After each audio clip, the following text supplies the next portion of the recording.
लेकिन ब्लॉग में सबका हार्दिक स्वागत है। सबके मंगल भक्त की कामना के साथ कुरुक्षेत्र के युद्धकाल में सैन्य निरीक्षण के दौरान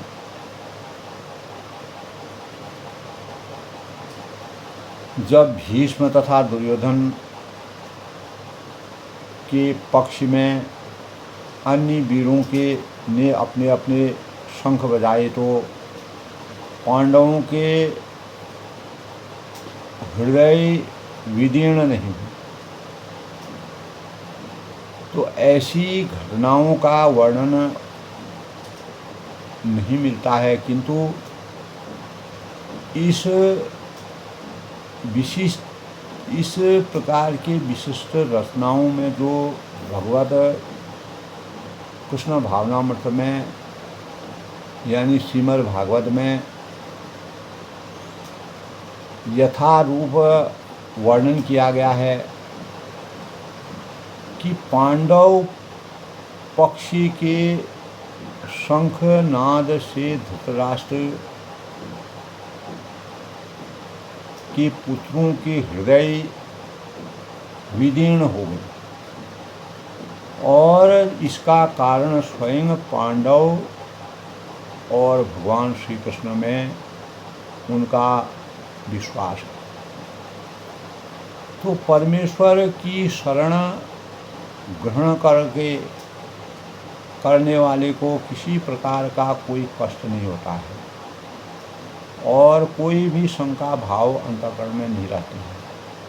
वह कितनी ही विपत्ति हो उसको भी सहन करने की शक्ति प्राप्त होती है।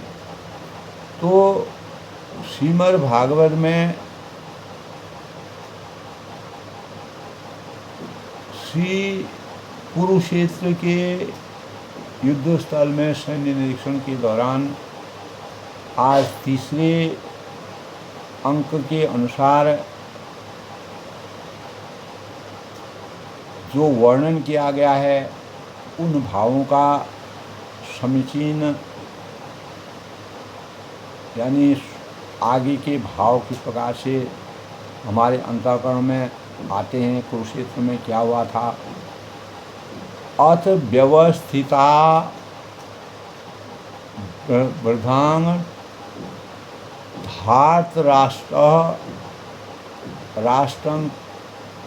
राष्ट्र अपि ध्वज प्रवर्तं शस्त्र संपाते धनुर्धम्यं पांडवः ऋषिकेशं यदा वाक्यम इदं माहं मद प्रियति।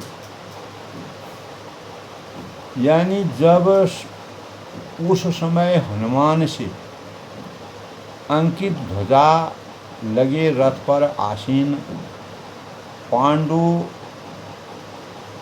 पुत्र अर्जुन अपना धनुष उठाकर तीर चलाने के लिए उद्यत हुए, तैयार हुए, तो हे राजन धृतराष्ट्र के पुत्रों को जो है व्यूह में खड़ा देखकर अर्जुन ने श्री कृष्ण से वचन कहे। तो न्याय और अन्याय की पराकाष्ठा और पुत्र मोह को किस प्रकार से यहाँ पर धृतराष्ट्र के चरित्र का वर्णन किया गया है। तो युद्ध प्रारंभ होने ही वाला था। कुरुक्षेत्र का उपयुक्त कथन में ज्ञात होता है कि पांडवों की सेना की अप्रत्याशित जो व्यवस्था से धृतराष्ट्र के पुत्र बहुत कुछ निरुत्साहित थे, क्योंकि युद्ध भूमि में पांडवों का निर्देशन भगवान श्री कृष्ण के आदेशानुसार हो रहा है। न्याय पथ पर भगवान श्री कृष्ण विराजित थे। अर्जुन की व्यथा पर हनुमान का चिन्ह भी विजय का सूचक है, क्योंकि हनुमान ने राम तथा रावण रावण युद्ध में राम की सहायता की थी, जिससे राम विजयी हुए थे। उस समय अर्जुन की सहायता के लिए उनके रथ पर राम तथा हनुमान दोनों उपस्थित थे, ऐसा हमारे भगवद गीता में वर्णन है। तो भगवान श्री कृष्ण श्रीमद् भागवत में दोस्तों भगवान श्री कृष्ण साक्षात राम हैं, और जहाँ भी राम रहते हैं वहाँ उनका नित्य सेवक हनुमान अवश्य रहता है, कि भगवान राम के दूत हैं, तथा उनका नित्य संगिनी वैभव की देवी गीता उपस्थित रहती है। अतः अर्जुन के लिए किसी भी शत्रु के भय का कोई कारण नहीं। इससे भी दोस्तों अधिक इंद्रियों के स्वामी यानी जो धनवान कृष्ण निर्देश देने के लिए साक्षात उपस्थित हैं। इस प्रकार अर्जुन को युद्ध करने के मामले में सारा यानी तत्व परामर्श जो है वह प्राप्त था। ऐसी स्थितियों में जिनकी व्यवस्था भगवान के अपने शाश्वत भक्त के लिए की थी, तो निश्चित ही विनय के लक्षण स्पष्ट थे, यानी विजय के लक्षण स्पष्ट थे। भगवान का सानिध्य प्राप्त था।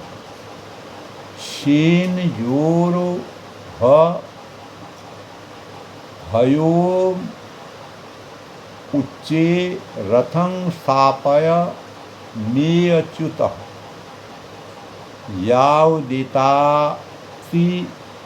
रीक्षे अहं योद्ध कामान बरि स्थितान्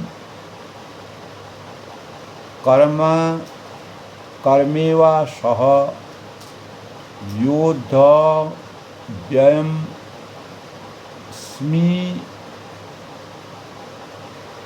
स्मिन्नणय समुपद्यते।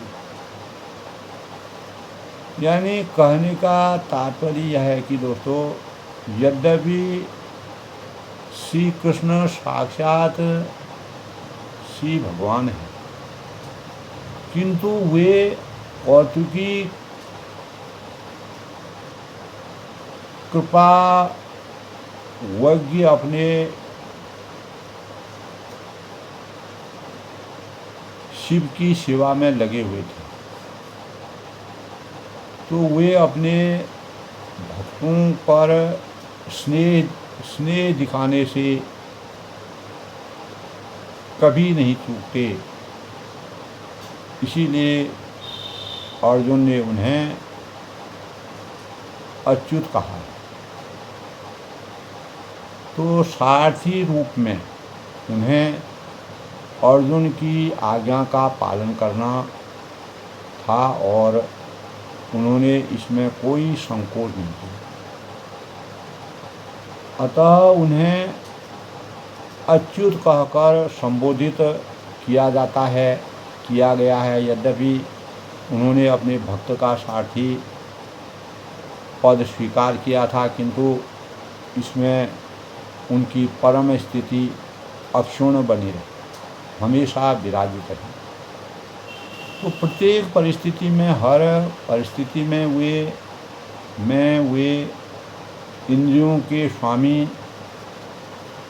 श्री भगवान ऋषिकेश हैं, यानी भगवान राम है व कृष्ण है। तो भगवान तथा उनके सेवक का संबंध अत्यंत मधुर तथा दिव्य होता है। सेवक स्वामी की सेवा करने के लिए सदैव उद्यत रहता है और भगवान भी भक्त की कुछ न कुछ सेवा करने की कोशिश में रहते हैं। तो वे दोस्तों इसमें विशेष आनंद का अनुभव करते हैं कि वे स्वयं आज्ञादाता न बने, अपितु उनके शुद्ध भक्त उन्हें आज्ञा दें। क्योंकि हे स्वामी, वे स्वामी हैं, अतः सभी लोग उनके आज्ञा पालक हैं और उनके ऊपर उनको आज्ञा देने वाला कोई नहीं, वही सर्वे सर्वा। किंतु जब वे देखते हैं कि उनका शुद्ध भक्त आता यानी आज्ञा दे रहा है, तो उन्हें शिष्य आनंद मिलता है, यानी दिव्य आनंद की प्राप्ति उनको होती है। यद्यपि वे समस्त परिस्थितियों में अच्युत रहते जाते हैं। तो इस प्रकार दोस्तों भगवान का जो शुद्ध भक्त होने के कारण अर्जुन को अपने बंधु बांधवों से शुद्ध करने की तनिक भी इच्छा नहीं थी, किंतु दुर्योधन द्वारा शांतिपूर्ण समझौता न करने की हठधर्मिता पर उतार होने के कारणों से युद्ध भूमि में आना पड़ा, जिसके परिणाम स्वरूप वह यह जानने के लिए अत्यंत ही उत्सुक थे कि युद्ध भूमि में कौन कौन से अग्रणी व्यक्ति उपस्थित हैं। यद्यपि युद्ध भूमि में शांति प्रयासों का कोई प्रश्न ही नहीं होता, तो भी वह उन्हें फिर से देखना चाह रहा था और यह देखना चाह रहा था कि वे इस अवांछित सुख यानी अवांछित युद्ध पर किस हद तक तुले हुए हैं, यानी किस हद तक ये जा सकते हैं। तभी कहा है दोस्तों कि योत् स मानान येक्षो अहं च एतो अत्र समागता भारत राष्ट्रस्य दुर्बद्धे युद्धे प्रियचि अकीर सदा, यानी मुझे उन लोगों को देखने दीजिए जो यहाँ पर धृतराष्ट्र की दुर्बुद्धि पुत्र दुर्योधन को प्रसन्न करने की इच्छा से लड़ने के लिए आए हैं। अर्थात जब सर्वविदित था कि दुर्योधन अपने पिता धृतराष्ट्र की सांठगांठ से पापपूर्ण अमर्यादित यातनाएं बनाकर पांडवों के राज्य को हड़पना चाहता था, अतः जिन समस्त लोगों से दुर्योधन का यज्ञ ग्रहण किया गया था वे उसी के समान धर्मा रहे होंगे। अर्जुन युद्ध प्रारंभ होने से पूर्व यह तो जान ही देना चाहता था कि कौन कौन से लोग आए हुए हैं, किंतु उनके समक्ष समझौता का प्रस्ताव रखने की उनकी कोई योजना नहीं।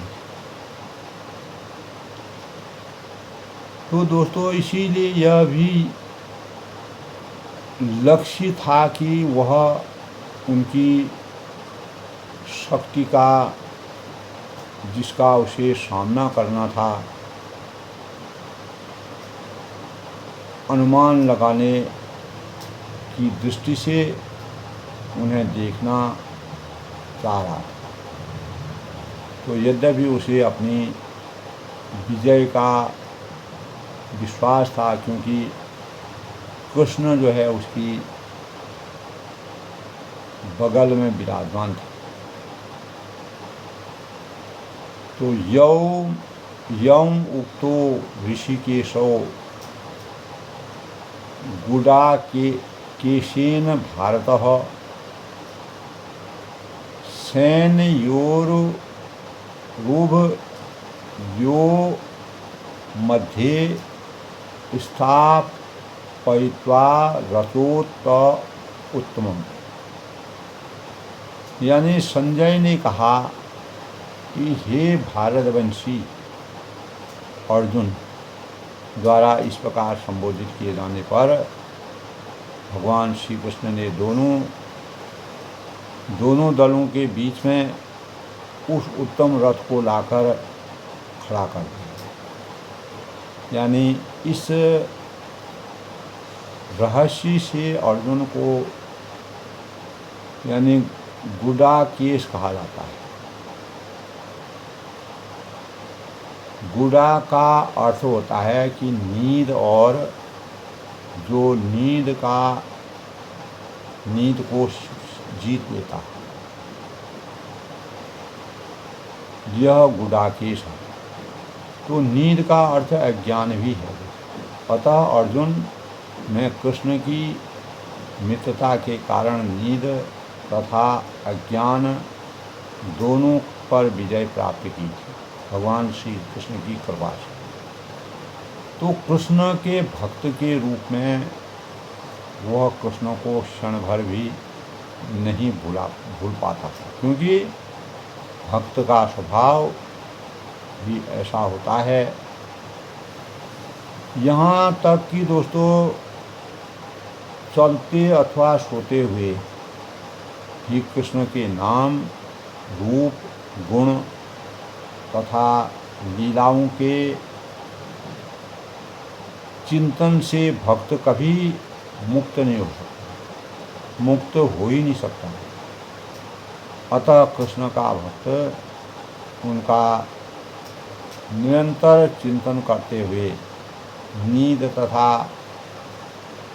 अज्ञान को जीत सकता है।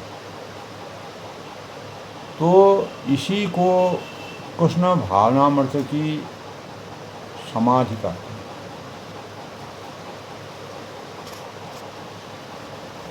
तो प्रत्येक जीव की इंद्रियों तथा मन के निर्देशन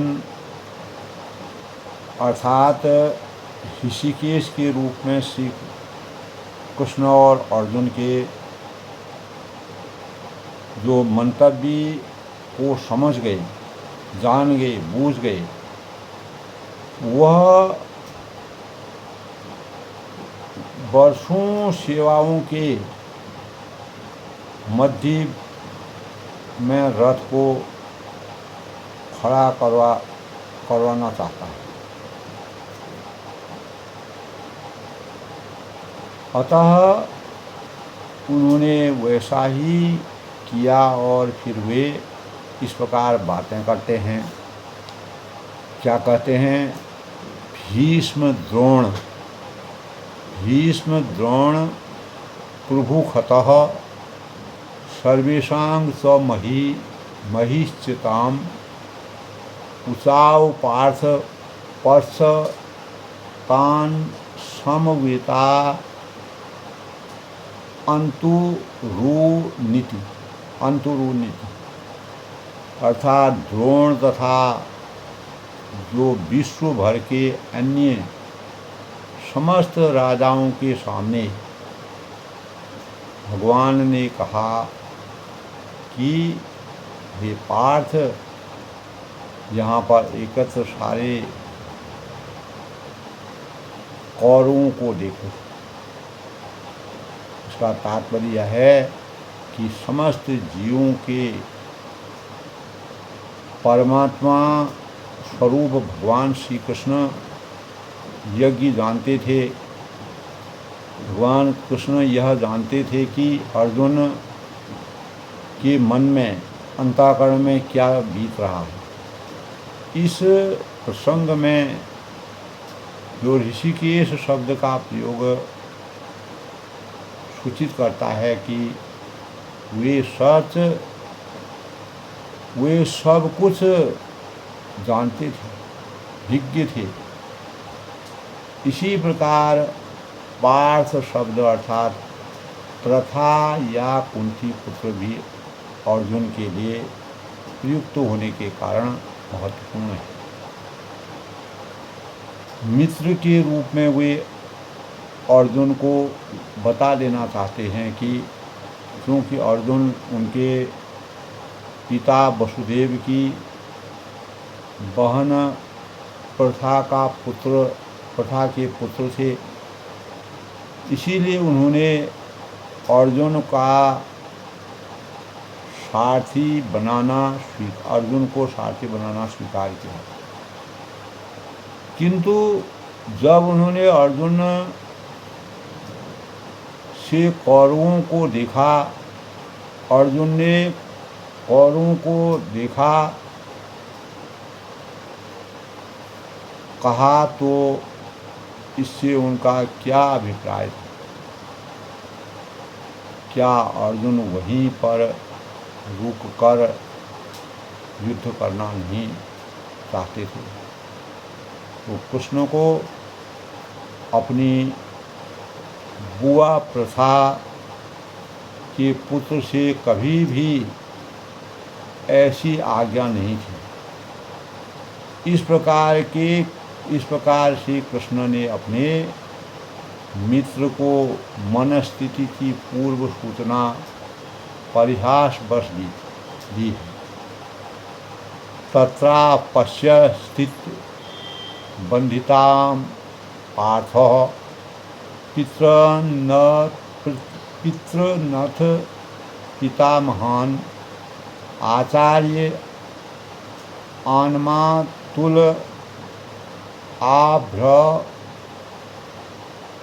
आभ्रतन्न पुत्रा अन्यो पुत्रान् सखीस्तथा, यानी श्वशुराक्षु हृदयश्चैव सेनयोरुभ परोप, यानी अर्जुन ने यहाँ पर दोनों पक्षों की सेनाओं के मध्य में अपने चाचा और ताऊ, पिताश्री, गुरुओं, माताओं, भाइयों, पुत्री, पौत्रों, मित्रों, ससुरों और शुभ चिंतकों को ही देखा। कहने का तात्पर्य है कि अर्जुन पृष्ठभूमि में अपने सभी संबंधियों को देख सका। वह अपने पिता के समकालीन भूरी स्वाद लेते जैसे व्यक्तियों, भीष्म तथा सोमदत्त जैसे पितामहों और द्रोणाचार्य तथा कृपाचार्य जैसे गुरुओं और शल्य तथा शकुनी जैसे मामाओं और दुर्योधन जैसे भाइयों और लक्ष्मण जैसे पुत्रों और अश्वस्थामा जैसे मित्रों एवं कृतवर्मा जैसे शुभ चिंतकों को देख सका।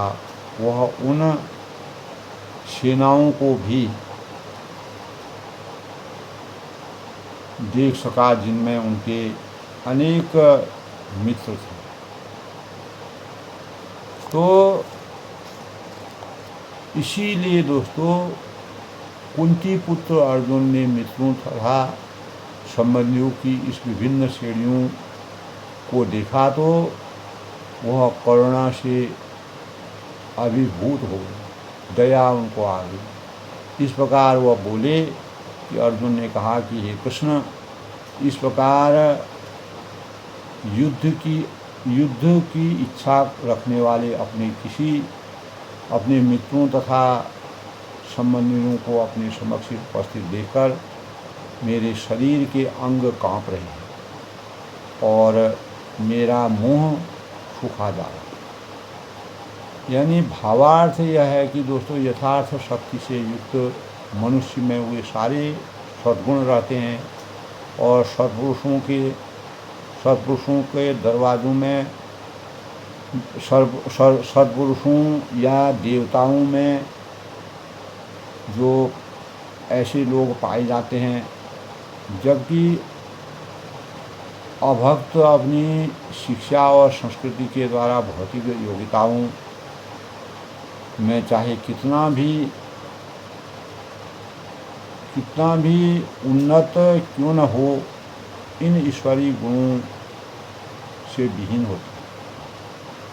अतः स्वजनों, मित्रों तथा संबंधियों को की पृष्ठभूमि में देखते ही अर्जुन उन शत्रुओं के लिए करुणा से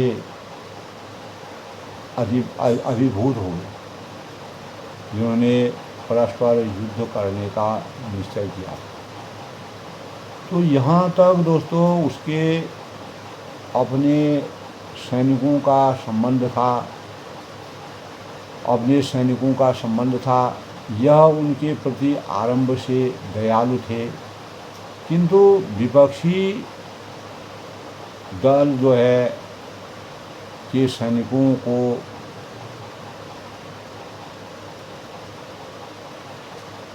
आसन्न मृत्यु को देखकर वह उन पर भी दया का अनुभव कर रहा था,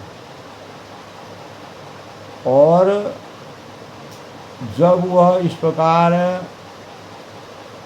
सीख रहा था तो उनके अंगों में कंपन होने लगा और मुंह सूख गया। इन सब को युद्धाभिमुख देखकर उसे आश्चर्य हो। पाप सारा कुटुंब, यानी कहने का मतलब है प्रायः सारा जो कुटुंब है वो अर्जुन के संग संबंधी उससे युद्ध करने आए। यद्यपि इसका उल्लेख नहीं है, किंतु तो भी जो है सहज अनुमान लगाया जा सकता है कि न केवल उसके अंग कांप रहे थे और मुंह सूख रहा था, अपितु बल्कि वह दयावश रुदन भी कर रहा था। अर्जुन में ऐसे लक्षण किसी दुर्बलता के कारण नहीं, अपितु हृदय की कोमलता के कारण थे, जो भगवान के शुद्ध भक्त का लक्षण है। अतः कहा गया है कि यस्यास्ति भक्तिर्भर्ग वाच्यक्ति कंचना सर्व पूर्णस्तत समासत सुरा हरायम अस्य कुतांग मह युक्ता मनो रथे नाशति स्वतांग बहि। यानी जो भगवान के प्रति, परमात्मा के प्रति अविरल भक्ति रखता है, उसमें देवताओं के सद्गुण पाए जाते हैं।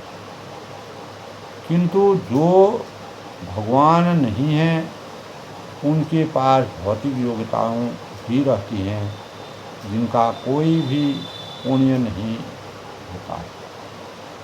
तो इसका कारण यह है कि मानसिक धरातल पर मंडराता रहता है और ज्वलंत माया के द्वारा अवश्य ही आकृष्ट होता है। इस प्रकार दोस्तों, आज के श्रीमद् भागवत के कृष्ण भावनामृत के भावों से भगवान के प्रति अविरल भक्ति का जिस प्रकार से वर्णन किया है वह अभूतपूर्व है।